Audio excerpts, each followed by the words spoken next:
महामंत्र जो आहे तो शिवाजी आणि संभाजी आहे. बंधूंनो, तुम्ही किमान थोडाफार तरी शिवाजी महाराज इतिहासातून जे काही तुम्हाला बालभारतीच्या पुस्तकातून समजले त्याच्या पलीकडे तुम्ही कधी वाचले नाही. संभाजी महाराज तर इतिहासानं टाकूनच दिले होते.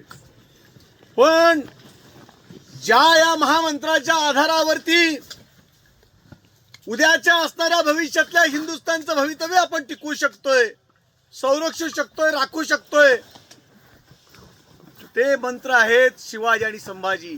आणि त्या महामंत्रांचा साक्षात्कार तुम्हाला मला व्हावा म्हणून भिडे गुरुजींच्या माध्यमातून श्री शिवप्रतिष्ठान हिंदुस्थान ही संस्था आकाराला आली.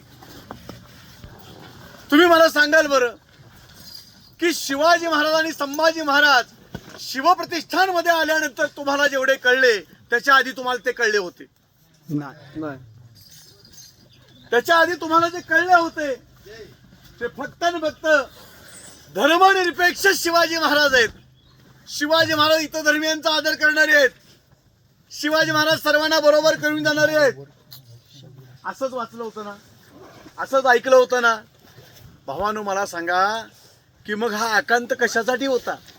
अरे 750 वर्षाची असणारी गुलामगिरी संपवण्यासाठी जो काही शिवाजी महाराजांचा जन्म आहे तो गुरुजी आम्हाला सांगतायत की हे सोपं नाहीये. आणि गुरुजी सांगतायत की एका जन्माचं नाहीये, अनंत जन्मांचं संचित आहे. आणि म्हणून जिजाऊच्या आणि शहाजी राजांच्या पोटी आलं. आता ते का आलं तर गुरुजी सांगतायत शुद्ध बीजा पोटी फळे रसाळ गोमटी.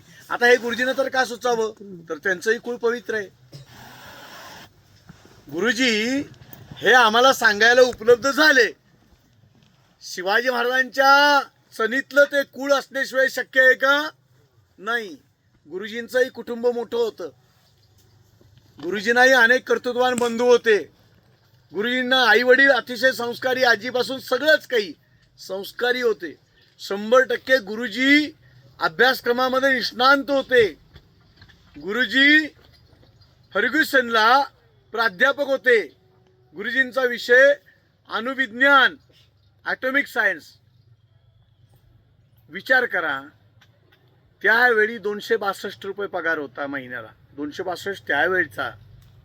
आजचं कल्पना नाही करू शकत आपण किती असू शकेल.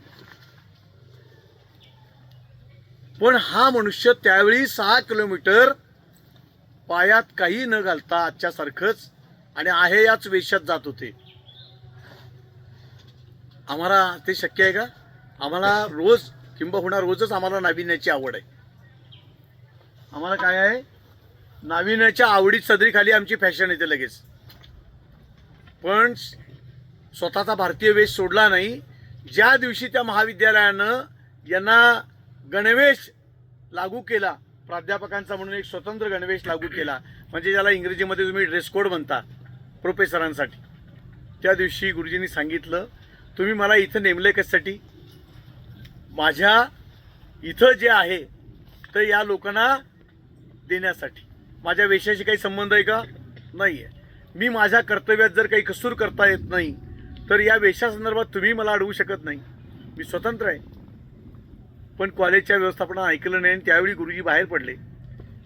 गुरुजींनी अव्याहत एक काम करत असताना गुरुजींच्या लक्षात आलं की जर शिवाजी संभाजी महाराजांचा साक्षात्कार लोकांना घडला नाही किंवा याच कामासाठी वाहिलेली एखादी संस्था निघणार नाही तोपर्यंत आपण हे काम पूर्ण चळवळीने ताकदीने करू शकणार नाही. एकाच वेळी अनेक दगडांवर पाय ठेवल्यावर काय होतं?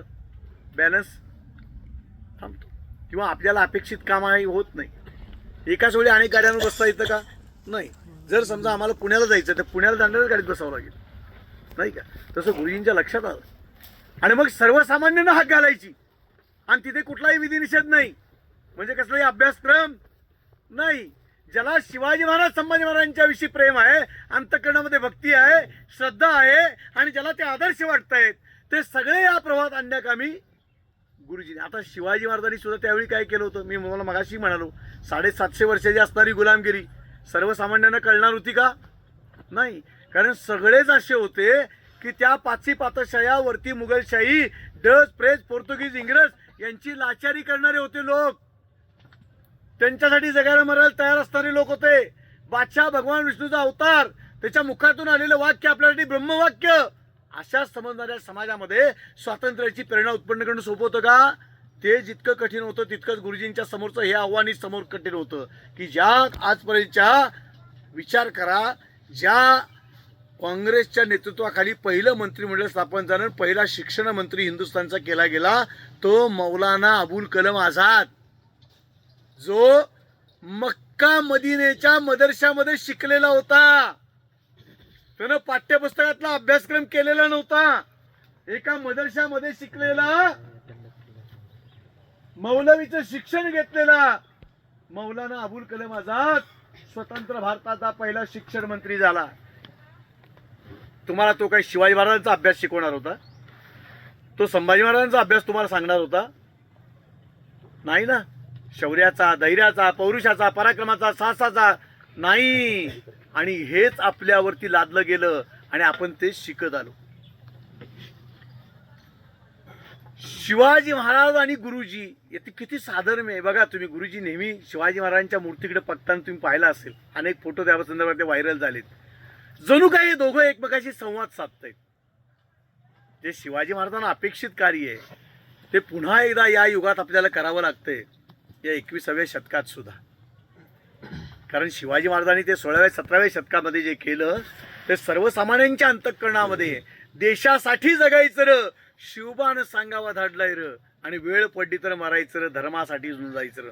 शिवाजी महाराज त्यावेळी काही देऊ शकणार होते का? काहीच नाही.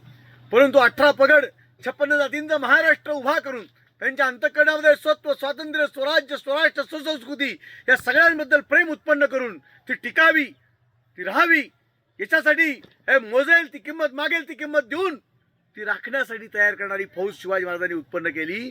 त्याच धर्तीवरती आज श्री शिवप्रतिशांची फौज उभं करणं चालू आहे.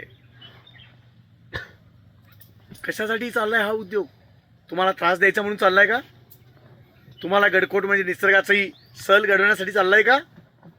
नाहीये. तुम्हाला सुखासीन नवीन नवीन काही खाऊ पिऊ घालण्यासाठी लागलाय का? अजिबात नाही.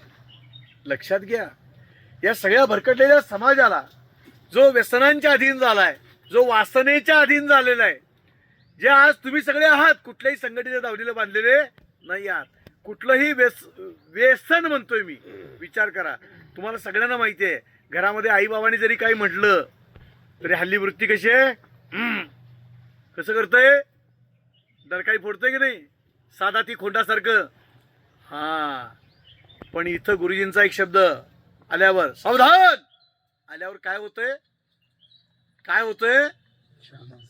गुरुजींच्या शब्दात मुंगीच्या पायात घुंगरू बांधलं तर आवाज होईल, एवढी निरव शांतता होते. याला कुठलं संघटनेचं बंधन आहे का? नाहीये. हे काय?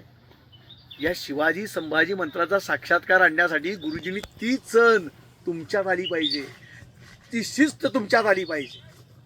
आज विचार करा, हे कशासाठी? सक गुरुजींचा आपण आपल्याला आपला ध्येय मंत्र आणि प्रेरणा मंत्र सुद्धा गुरुजींनी निवडताना किती सुंदर निवडलेलं आहे बघा. हा, शिवाजी महाराज काय म्हणतात? हे राज्य व्हावं ही श्रींची इच्छा. मग काय करावं लागेल? ते त्यांना समर्थांकडून, जगद्गुरु तुकोबारायांच्याकडून शिवाजी महाराजांना मिळालं की नाही? आज आपल्याला हा सद्गुरू भेटलाय.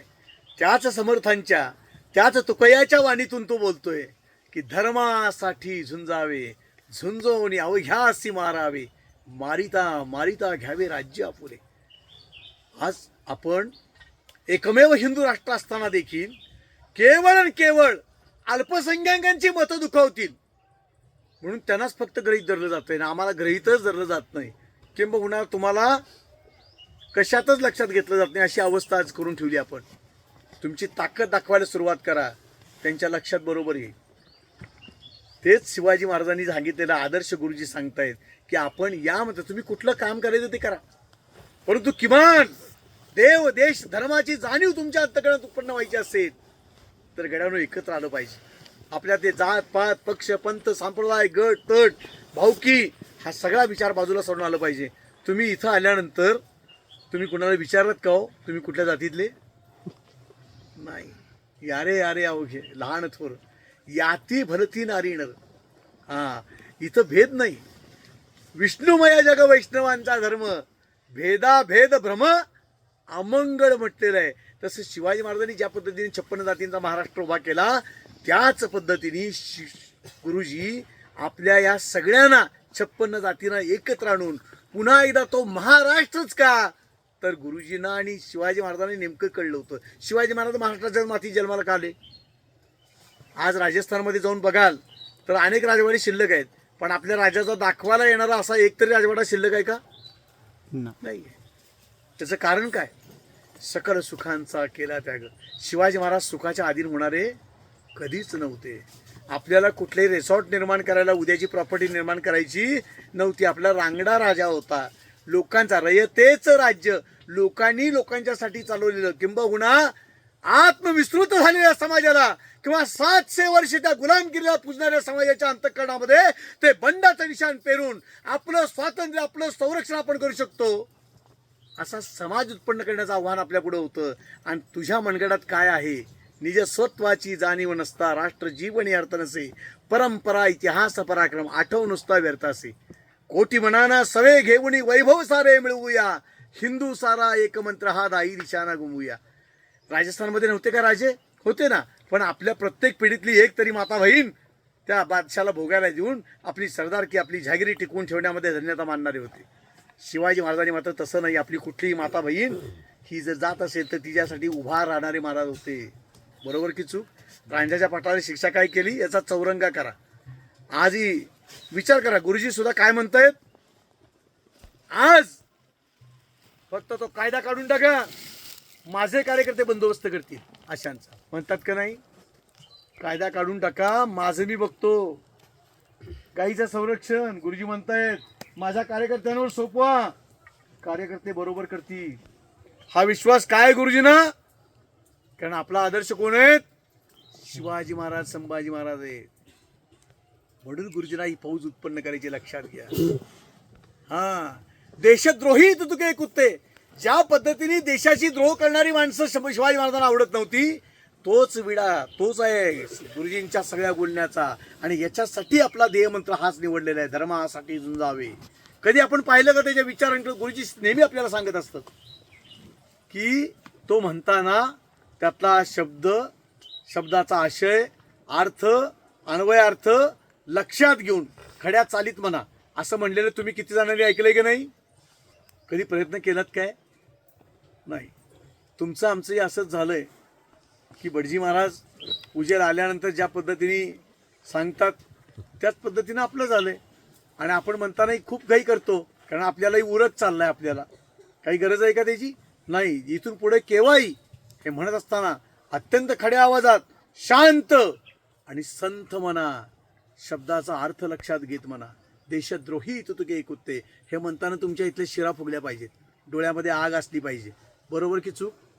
बरोबर.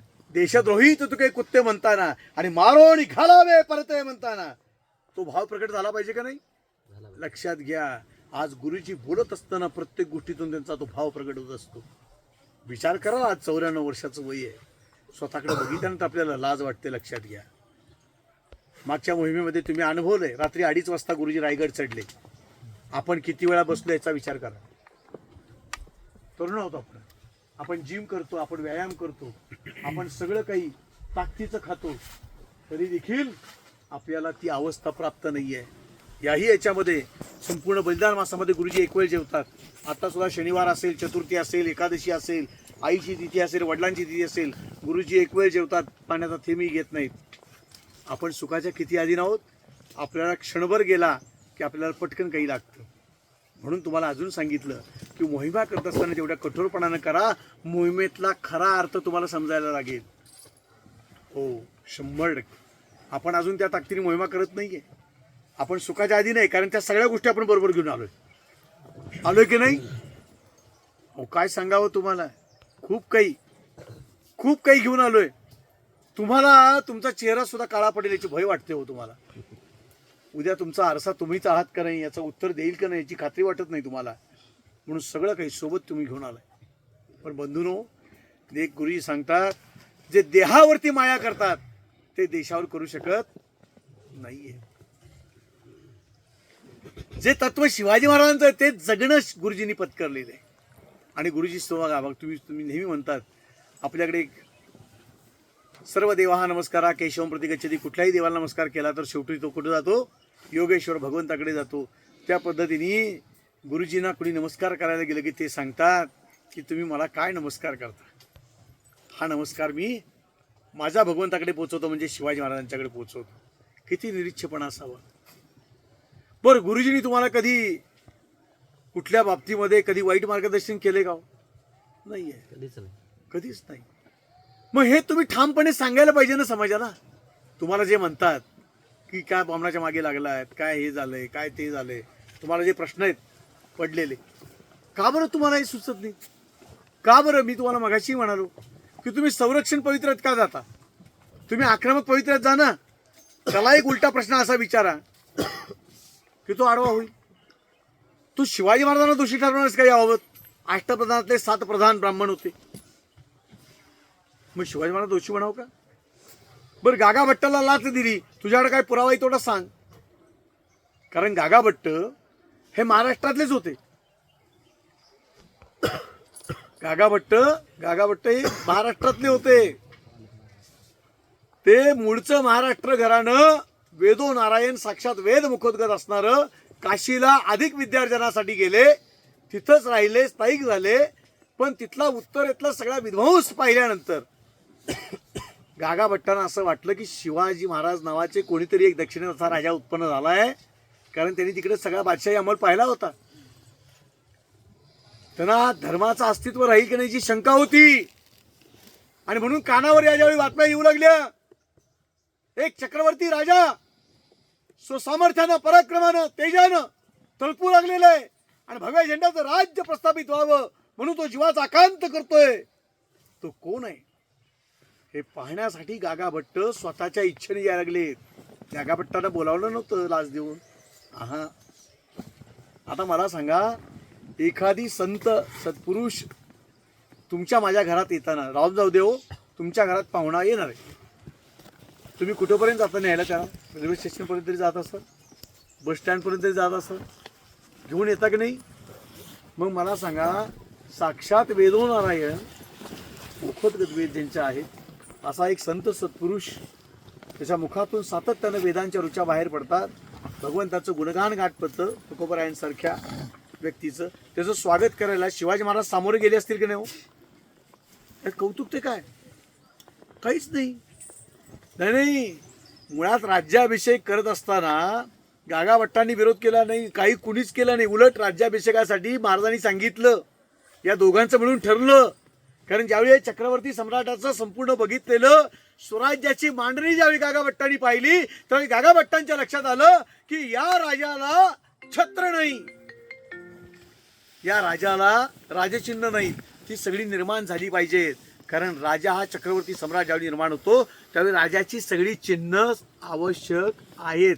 आणि शिवाजी महाराजांना त्यावेळी जाणीव झाली होती की हे गरजेचं आहे. का तर शिवाजी महाराजांनी सही केलेलं पत्र आपलीच लोक मानत नव्हती.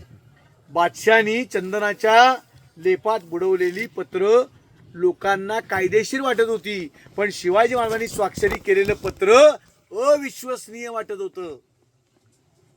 आणि म्हणून त्यांनी राज्याभिषेक करून घ्यावा ही गागा भट्टांची अपेक्षा होती. पण राज्याभिषेक कसा करायचा 750 वर्षात कोणाला केलाच गेला नव्हता. आणि तुम्हाला माहिती आहे, जी गोष्ट वापरात येत नाही ती गोष्ट कधीतरी संपून जाते. आणि म्हणून राज्याभिषेक प्रयोग नावाचा एक स्वतंत्र ग्रंथ तयार केला गेला, जो संभाजी महाराजांना वाहिलेला आहे.